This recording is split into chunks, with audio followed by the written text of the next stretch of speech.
this is what I got. I got 2 buckets, 2 paint buckets from Lowe's.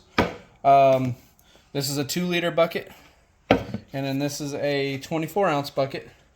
What is that? 3/4 liter.